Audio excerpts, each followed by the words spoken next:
Former talk show host Dick Cavett has called in. Dick, I'm so sorry for the loss of such a wonderful woman. Can you just, my goodness, just tell me a story? Well, obviously this is awful news for everybody. By the way, it occurred to me before you came on, I can think of, I don't know anyone else in show business that everybody who worked with liked.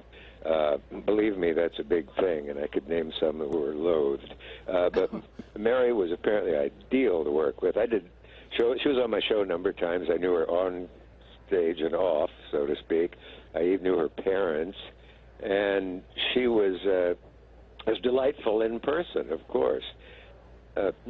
Comedians used to be funny looking and scraggly and comic looking, and then there was this wonderful age where we had Lucy and Carol Burnett and Mary Tyler Moore, and Mary was not only a beauty but a funny one. If you were teaching a comedy course in a school, you would have to use Mary breaking up with laughter at a funeral. Something others have feared and maybe had happened to, but that should be shown once a month to aspiring comic actors and comedians as she loses it at the funeral of Chuckles the Clown. Where did she get that from? The funny bone, the talent? Well, I was going to say, I knew her dad and mother, and her dad was quite droll and witty man, and so was her mother.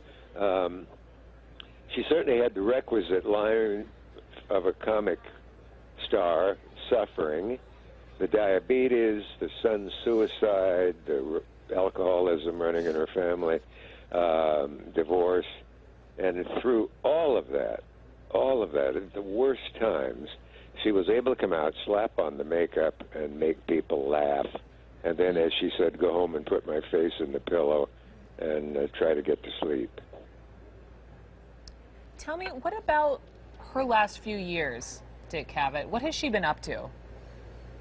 So, I'm sorry, say again, whose last New Year's? Tell me about Mary Tyler Moore's last couple of years. What's she been up to? Yeah, I don't know. I haven't seen Mary in a couple of years. The very last time I saw her, she was honored at the old Players Club downtown in the village where Players is, and she was quite bright, quite sparkling, quite healthy looking.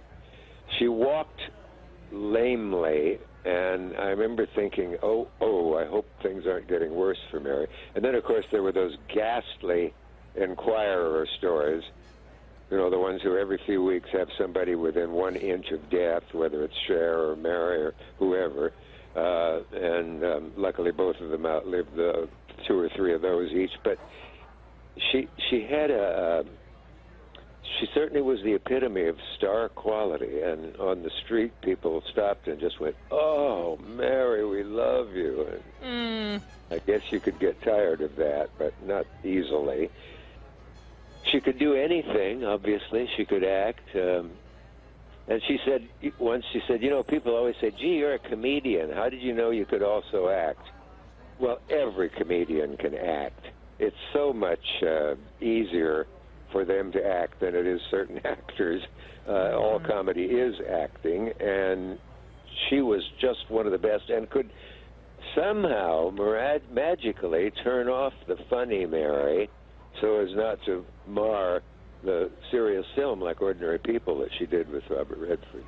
Right, where she was nominated for an Academy Award as Best Actress. I mean, just looking at the spectrum of her career, I just love how she played this. I just love, just the Mary Tyler Moore Show, and as this, heaven forbid, single, successful woman on her own, breaking glass ceilings at the time. It's just awesome. Dick Cavett, I am so sorry for the loss of your friend. And luckily, thanks to film and tape, we will always have her.